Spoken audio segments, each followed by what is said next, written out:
안녕하세요. 올해로 34살, 결혼한 지는 6년이 된 주부였습니다. 남편과 저 사이에는 아이가 없었고요. 검사를 받았는데 문제는 제 쪽에 있었고, 이 사실을 친정도, 시댁도 알고 있던 상황입니다. 그래도 남편한테 문제가 있는 것보다 저한테 문제가 있는 게 시술을 통해 극복할 수 있는 확률이 더 높다길래 몸 상하지 않는 선에서 계속해서 시도 중이었습니다. 하지만 이제 다 소용없는 일이겠네요. 남편은 요즘 보기 드물 정도의 효자였어요. 어느 정도냐면 혼자 계시는 시아버지 걱정된다며 저랑 결혼하는 것도 다시 생각해보려던 사람이었으니까요. 남편 위로 아주버님이 두 분 계십니다. 아무리 남자만 셋인 집안이어도 장남도 아니고 막내인 남편이 부양의 의무를 느끼고 있다는 게 말이 된다고 생각하지 않았어요. 생활비조로 얼마 정도만 보내주고 시아버지를 말 그대로 손절했다는 형님들은 한 번도 만나뵌 적 없었지만 저에겐 좋은 인상의 사람들이 아니었어요. 저는 남편이 부양의 의무에 대해서 이야기할 때 시아버지께서 어디 불편하신 곳이 있으신 건가 하는 생각을 했었거든요. 혼자서 밥도 못 드시고 집안일도 아무것도 못 하신다는 말을 들었을 때 정말 몸이 어디 안 좋으신 거구나 하고 확신을 했었는데 제 생각이 틀렸었습니다. 시아버지께서는 사지멀쩡하시고 심지어 엄청 세련되시기까지 하셨으니까요. 옷도 젊은 사람들이 입는 브랜드에 대해서 줄줄 꿰고 계시고 멋부리는 거에 관심도 많아 보이셨어요. 오히려 체격도 새님 스타일인 남편보다 훨씬 좋아 보였고요. 첫 인상은 신기하고 재밌으신 분이었지만 그때 왜 형님 되실 분들이 시아버지를 손절했는지 깨닫게 되었습니다. 전형적인 한량 스타일의 시아버지였고 책임감이나 생활력은 전혀 없어 보이셨어요. 결혼이야 애초부터 양가 지원받을 계획이 없었기도 한데 첫 만나는 자리에서 저희 결혼에 보태줄 돈은 하나도 없으니까 그 부분은 알아서 하라고 못을 박으시더라고요. 그러면서도 결혼하면 첫째네는 자기한테 얼마를 주고 있고 둘째네는 얼마를 주고 있으니 저희가 아무리 막내라도 이 정도는 줘야 하지 않겠냐고 말씀하시며 자기한테 달마다 보내야 할 생활비는 얼마 정도였으면 좋겠다. 이렇게 미리 알려주셨어요. 남편에게는 그때 생활비도 이렇게 넉넉히 받으시는데 왜 부양을 이유로 나와야 결혼을 꺼려 했었냐라고 물어보니 남편은 자기가 말하지 않았냐고 시아버지 혼자 힘으로는 청소며 빨래는 물론이고 쌀밥도 하실 줄 모른답니다. 정말 남이 해주는 거 받아오면서만 자랐고 노는 것 말고는 스스로 하실 줄 아는 게 정말 아무것도 없다고 말을 해왔어요. 그래도 그나마 다행인 건 그런 아버지 밑에서 자란 자식들 셋은 정상이었다는 거죠. 시아버지 앞으로 옛날부터 재산이 많았었다네요. 할머니께서 시장에서 돈놀이 비슷한 거를 하셨고 그 유산을 그대로 물려받았대요. 대책 없는 시아버지 생활에 어머님이 도망가시고부터도 그렇게 경제적으로도 모자람 없이 지내왔다고 합니다. 어찌되었든 지금 빈털터리가 된 상황까지 자기들 교육시켜주고 끝까지 책임지신 것에 대한 은혜를 갚아야 한다고 생각하더라고요. 아버님을 처음 뵙기 전까지는 저는 그냥 아프신 몸으로 자식들 훌륭하게 키워낸 그런 분으로만 생각을 했고 남편도 그 은혜에 보답하고 싶어하는 효자라고 생각했기 때문에 그래도 결혼 초반 몇 년간은 제가 모시고 살 생각도 어느 정도 하고 있었어요. 그런데 아버님을 실제로 뵙고 나서는 그 생각이 쏙 들어가게 되었습니다. 아버님 댁을 나오자마자부터 남편과는 그걸 이유로 옥신각신하게 되었어요. 왜 모신다고 해놓고 이제 와서 말을 바꾸냐 이런 식으로 남편의 언성이 높아지니 베란다에 잠깐 담배 피러 나오신 아버님께서 그 말을 들었나 봐요. 저희를 다시 올라오라고 부르시더라고요. 어차피 남편이 혼자 되실 아버님 때문에 결혼을 꺼려한 데다가 집 앞에서 언쟁을 하며 제가 모시기 싫어한다는 사실까지 이야기했고 저도 저런 시아버님과 합가해 모시고 살아야 한다는 생각을 하니 이 결혼이 뒤집어져도 그만이다라는 생각을 했어요. 그래서 그런지 저희를 다시 부르시는데 떨린다거나 두렵다거나 하지 않았습니다. 시아버지는 저희를 앞에 앉혀놓고 말씀을 시작하셨어요. 그런데 시아버지께서 저희에게 꺼낸 말은 참 의외의 말이었습니다. 저는 꼼짝없이 저희 결혼을 반대하려고 하시는구나 생각했거든요. 시아버지가 내 노후 때문에 장가가기를 꺼려하는 거냐라고 물으시며 자기 노후 준비는 생각이 다 되어 있고 준비도 다 되어가고 있으니 걱정하지 말라고 하더라고요. 그리고 저희가 돈만 제때 보내주면 얼굴 안 보고 살아도 그만이라고 첫째나 둘째 형들도 그러고 있지 않느냐고 하셨어요. 오히려 그런 부분에서는 쿨하시더라고요. 아무튼 시아버지 봉양에 대한 문제가 사라지니 결혼 준비는 일사천리로 진행이 되었고 저희는 그렇게 별탈 없이 결혼식을 올리게 되었습니다. 그래도 끝까지 걱정하는 남편의 뜻을 꺾지 못해 신혼집은 그나마 시아버님 사시는 곳에서 그렇게 멀지 않은 곳으로 구하게 되었어요. 남편은 결혼 후에도 청소며 먹을거리며 해주러 아버님 댁에 가고 싶어 했어요. 노후 준비가 다 되어 있다더니 그렇게 긴 텀을 두고 찾아가는 것도 아닌데 매번 갈 때마다 집은 아주 개판이 되어 있고 식사는 다 사서 드시는지 집에는 포장용기만 굴러다니고 있었어요. 저도 어느 정도 도와주겠다고 생각은 했는데 그래도 신혼부부가 매 주말마다 둘이서 시간 보내는 걸 포기하고 아버님 댁에서 청소하고 밥하고 그러는 건 아니잖아요. 너무 스트레스였어요. 둘만 있어도 시간이 아쉬울 판에 매일 하는 집안일에 더불어 아버님 집까지 가서 또 그걸 하고 있어야 했으니까요. 매주 반복되는 지긋지긋한 패턴에 결국 제가 참지 못해 아버님께 준비해 놓으셨다는 노후 준비는 어떻게 된 건지 직접 물어봤습니다.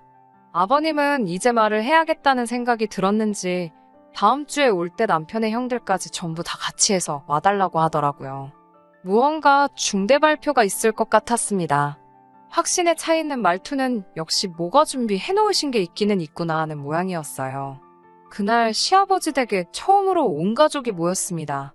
명절에도 안 모인 식구들을 다 만나게 되니 감회가 새롭더라고요.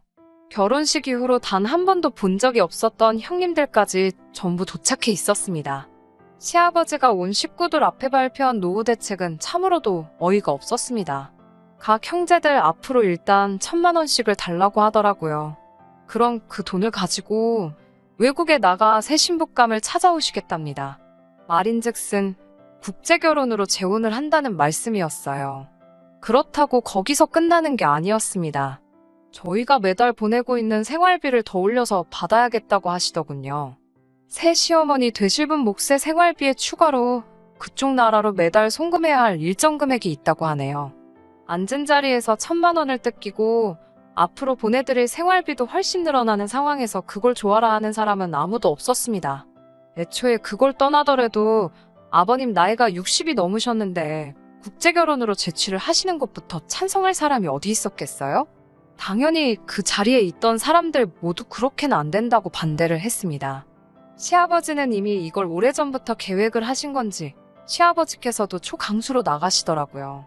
저희들이 반대를 한다면 굳이 강행을 하지 않겠다고 하시면서도 그렇게 되면 자기는 노후 준비가 된 게 아무것도 없으니 매달 보내는 생활비와 더불어 주의 이일씩 며느리들이 돌아가면서 자기 청소도 해주고 밥도 해주는 수발을 들어줘야 할 것이라고 들어누워 우기시더라고요.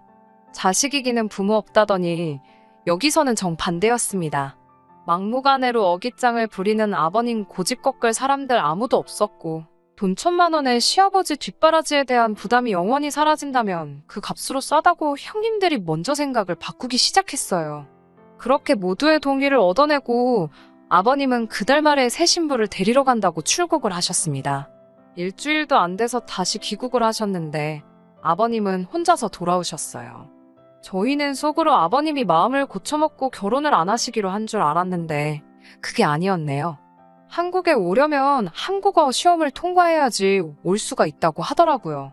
빨리 너네 새 시어머니 보여주고 싶은데 아주 마음이 끓는다고 하시는 게 마음을 고쳐먹지는 않으신 것 같더라고요. 그렇게 시아버지의 노후 준비 대책인 외국인 새 시어머니가 오기 전까지 6개월간 남편의 간절한 부탁으로 제가 짬이 날 때마다 아버님 댁 청소와 식사 준비를 도맡아 해야 했습니다. 형님들은 역시 한 번도 오지 않으셨고요. 제가 이걸 왜 하고 있나 싶더라고요. 그래도 6개월만 참으면 이 집과도 영원히 이별이라고 생각하니 그거 하나만 믿고 속으로 꾹꾹 참아내며 했습니다. 그렇게 6개월이 지나 새 시어머니는 한국에 도착하시게 되었고 또 효자인 남편의 오지랖에 저희가 공항까지 데리러 가게 되었습니다. 정말 경악을 금치 않을 수가 없었어요. 제가 그 당시 29이었는데 저보다도 나이가 4살이나 더 어린 시어머니를 처음 봤을 때는 말이죠. 화장은 하나도 하지 않아 수수했는데 오히려 그것 때문에 더 시어머니가 어려 보이기까지 했고 아버님은 사람처럼 보이지도 않았습니다. 의외로 한국말을 잘 배워서 온 건지 의사소통에는 크게 어려움이 없었어요. 간간히 틀리기는 하지만 자기 의사표현 정도는 확실히 할 만큼 배워서 온 것 같더라고요. 무엇보다 이제 더 이상 아버님 신경 쓸 필요 없이 오롯이 우리 둘만의 결혼 생활을 드디어 시작한다는 생각이 들어 기대가 되기까지 했습니다. 그렇게 결혼하고 나서 처음으로 이제서야 결혼을 한 것 같다는 게 실감이 날 정도로 좋은 시간을 보냈습니다. 아버님도 솔직히 나쁜 마음에 시집 보낼 딸뻘 되는 여자와 국제 결혼을 알아본 거라 생각했는데 다시 가장이 되었다는 책임감을 느끼신 건지 얼마 벌이는 되지 않지만 직장도 구하시고 멀리서 지켜보니 나름 알콩달콩 살고 있는 것처럼 보였어요. 하지만 이대로 이 행복한 삶이 유지될 거라 생각했던 제가 바보였네요. 아버님께서 저희를 다시 찾으신 건 1년이 채 지나지 않아서부터입니다.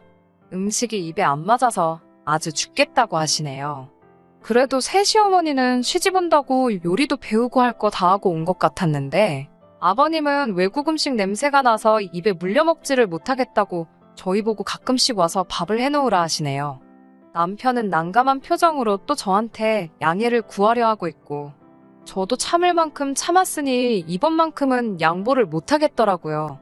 그렇게는 할 수 없다. 돈을 더 쓰든 상관없으니 식사도 챙겨주는 가사 도우미를 구하던지 반찬 가게에서 반찬을 사날르던지 그거는 너가 알아서 할 일이라고. 나는 다른 형님들처럼 더 이상 아버님과 관련된 일에서는 손을 떼겠다 했습니다. 그동안 제가 얼마나 시달려왔는지는 남편도 지켜봐왔고 또 이렇게 된 상황에서 제게 양해를 구하려고 했으니 제가 어느 정도로 진심이었는지는 말하지 않아도 알았을 거예요. 하지만 그 효심이 어디 가지는 않는지 결국 일주일에 한 번 자기가 직접 반찬을 사다 나르기로 했습니다. 차라리 그때까지 차오르는 효심의 끝까지 자기 아버지 포기하지 못하는 남편을 놓아주었다면 이런 꼬라지를 볼 필요도 없었을 텐데 말이지요. 반찬만 전해주고 오던 남편은 언제부터인가 아버님 댁에 가면 귀가하는 시간이 늦어지기 시작했습니다. 반찬만 사서 전해주고 오는 게 뭐 이리 오래 걸리냐 물으니 남편은 언제까지 반찬을 사다 줄 수는 없으니까 라고 말하며 새어머니한테 반찬 만드는 법을 가르쳐주고 있다고 말을 하더라고요. 집에서도 평소에 살림 하나 안 하는 사람이 무슨 요리를 가르쳐주냐고 따졌지요. 요즘 인터넷이 잘 되어 있어서 어지간한 거는 그거 보고서 따라 만든다고 자기가 요리를 가르쳐주는 게 아니라 이런 게 있다고 설명해주고 재료들 사와서 제대로 만드는지 지켜보고 맛 한번 보고 그러고 나서 돌아오느라고 시간이 좀 걸린다고 합니다. 그 상황이 내키지는 않았어요. 아무리 아버님이 세장가 들어서 가진 새어머니지만 나이가 워낙에 저희 또래인데다가 어리기까지 했으니까요. 하지만 평소 남편의 아버님을 향한 효심도 알고 있는데다가 남편 또한 이렇게 반찬 몇 가지만 가르쳐 놓으면 앞으로 아버님 댁에 발걸음을 할 일도 없어지지 않느냐고 길게 보면 자기가 하는 행동을 이해해 줄 것이라며 저를 설득해 줬습니다. 남편이 아버님 댁에 발길을 끊게 된 건 그날로부터 3개월 뒤의 일이었어요. 그 뒤로 3년, 별탈 없이 둘이서 다시 잘 지냈습니다. 다만 남편의 다른 형제들은 아버님이 노후 준비로 국제 결혼을 할 거라는 말을 하게 된 그날 아버님과의 인연을 끊었는데 유독 제 남편만큼은 명절이며 어버이날이며 아버님을 꼭 챙기기 시작했습니다. 저는 따라가지 않았어요. 따라가지 않았던 게 잘못이었을까요? 그렇게 작년 저희는 더 끔찍한 소식을 듣게 되었습니다. 남편에게 여동생이 생기게 되었다는 사실을요. 아버님도 참 대단하시다 생각했습니다. 아무리 행색을 젊어 보이게 하고 다시신다 하더라도 이제 곧 70을 바라보시는 분인데 말이에요. 그리고 그날 병원에서 울고 있는 시어머니를 토닥여주고 있는 남편을 발견하게 되었습니다. 둘이 친모자지간은 아니지만 그래도 그때는 충분히 그럴 수 있다고 생각했어요. 단지 새 시어머니의 눈물이 기쁨의 의미인지 아니면 그 반대인지 저는 몰랐지만요. 저희는 결혼 6년 차에 아이도 없이 살고 있는데 이러다 아버님의 아이를 제가 보게 되기라도 할까봐 아이가 태어났다는 소식에도 병원에 찾아가지 않았습니다. 병원에 가보려던 남편도 말렸어요. 남의 아이를 걱정할 때가 아니다. 이제 우리도 시술이든 뭐든 해서 준비를 해야 하지 않겠냐고 말했지요. 그리고 그렇게 얼마 전 시아버지로부터 연락을 받게 되고 남편과 저는 아버님 댁으로 허겁지겁 향하게 되었습니다. 집에는 아이 울음소리밖에 들리지 않고 있고 아이를 돌보고 있어야 할 새시어머니는 그 어느 곳에도 보이지 않았습니다. 옷 가지며 전부 다 가져가지도 않은 것이 어디 급하게 가볼 곳이 있었나 봅니다. 남편은 그 자리를 보고 바들바들 몸을 떨더라고요. 아버님은 일부러 귀화가 끝나면 도망갈까봐 혼인신고도 안 해줬는데 달아났다고 이를 갈고 계시더라고요. 그러면서 하시는 말이 저 애는 니들이 마침 애도 없고 하니까 데려다가 키우라고 하시는 겁니다. 제가 정말 정색하면서 아버님께 처음으로 말대꾸를 했어요. 여태까지 남편 보면서 꾹 참아왔던 게 정말 한 번에 다 터져나오더라고요. 시아버지는 저에게 어이없는 소리까지 덧붙이시더군요. 저 애가 내 아이가 아닐 수도 있다는 말을요. 남편은 그 말에 그게 대체 무슨 소리냐고 정색을 했고 아버님은 남편을 보면서 네가 더 잘 알지 않을 거냐고 말을 하셨습니다. 대충 안 봐도 무슨 상황인지 조각이 맞춰지더라고요. 그렇게 효자인 척 하던 남편은 아버님 앞에 고래고래 소리를 지르며 대체 무슨 말도 안 되는 소리를 하시느냐고 소리를 치더라고요. 아버님 말이라면 꿈뻑 죽던 평소의 남편이 아니었어요. 아버님은 기분 잡쳤다며 밖으로 나가셨고 남편은 울고 있는 아이를 들쳐안고는 조용히 시키는데 여념이 없더라고요. 제가 이상한 생각을 갖고 있어서 그런 건지 아이를 안고 있는 남편의 모습에 알 수 없는 위화감이 들었습니다. 남편은 이런 제 마음도 모르는 건지 아이를 어떻게 하고 싶냐고 묻더라고요. 그 말에 제가 지금 장난치는 거냐고 소리를 질렀어요. 아무리 그래도 그렇지 이 상황에서 그게 할 말이냐고요. 남편도 정색을 하면서 그렇다고 아이가 무슨 잘못이 있느냐고 저에게 따지더라고요. 그건 애 아빠인 너네 아버지가 결정할 일이지 우리가 결정할 일이 아니라 했더니 평소 아버지를 알면서 그런 말이 나오냐고 이 아이가 어떻게 될 건지 뻔히 알고 있는 거 아니냐고 하더라고요. 그 말에 저는 그건 내가 알고 없다고 했어요. 오히려 그 아이한테 왜 이렇게 집착을 하는 거냐고 혹시 내가 알면 안 되는 사실이라도 있느냐고 물어봤습니다. 남편은 그런 건 절대 아니라고 하더라고요. 당당하게 먼저 그렇게 자기를 못 믿겠으면 지금 이 길로 병원에 가서 검사를 받아보자고 자신있게 말하더라고요. 하지만 그 말에도 신뢰가 가지 않다기보다도 결국 이 사단이 난 상황에서 아이든 아버님이든 아무것도 내치지 못하고 또 자기가 전부 감수하려고 하는 남편의 효자 버릇에 신물이 나기 시작했습니다. 6년이란 결혼 생활 동안 저를 답답하게 만든 건 도합 1년이 채 안 되는 짧은 기간입니다. 그런데도 이렇게 사람을 질리게 만들 정도였다면 그동안 남편의 효자병이 얼마나 심했는지 충분히 이해가 가실 거라고 생각합니다. 남편에게는 그 애는 너가 키우고 싶으면 키우라고 했어요. 하지만 저는 이제 여기까지라고 더 이상은 못하겠다는 말을 전해줬습니다. 남편은 자고 있는 아이가 다시 깰까봐 어쩌지도 못하고 제자리에 우물쭈물하고만 있더라고요. 그 덕분에 저는 오히려 마음 잡기가 더 편해졌습니다. 그렇게 평생 아버님의 자랑스러운 아들도 되고 너가 지금 안고 있는 시누이한테는 부모 같은 오빠가 돼주라고 말하고 저는 그 집을 뛰쳐나왔습니다. 법원도 이 상황에서 저의 편을 들어주었어요. 숙려기간이 없었으면 좋겠다는 제 신청이 받아들여져 곧바로 협의 이혼을 할 수 있었습니다. 남편은 끝까지 그 아이의 부모가 되어주고 싶었던 건지 아니면 노혼자 된 아버님을 평생 수발들며 살기로 결심을 한 건지 순순히 이혼을 허락해 주었습니다. 아직도 남편이 그렇게 그 아이에게 집착했던 이유를 모르겠네요. 안 좋은 생각을 하려고 해도 또 검사를 받자고 당당하게 나오는 모습을 보니 제가 생각하는 그런 건 아니었을 텐데 말입니다. 6년 짧았다면 짧고 길다면 긴 시간이지만 앞으로 더 길게 남아있는 저의 인생을 위해 저도 하루빨리 털어내고 저의 인생을 살아야겠습니다. 여기까지 들어주시느라 전부 수고 많으셨습니다. 감사합니다. 끝까지 들어주셔서 감사합니다. 오늘의 사연은 여기까지입니다.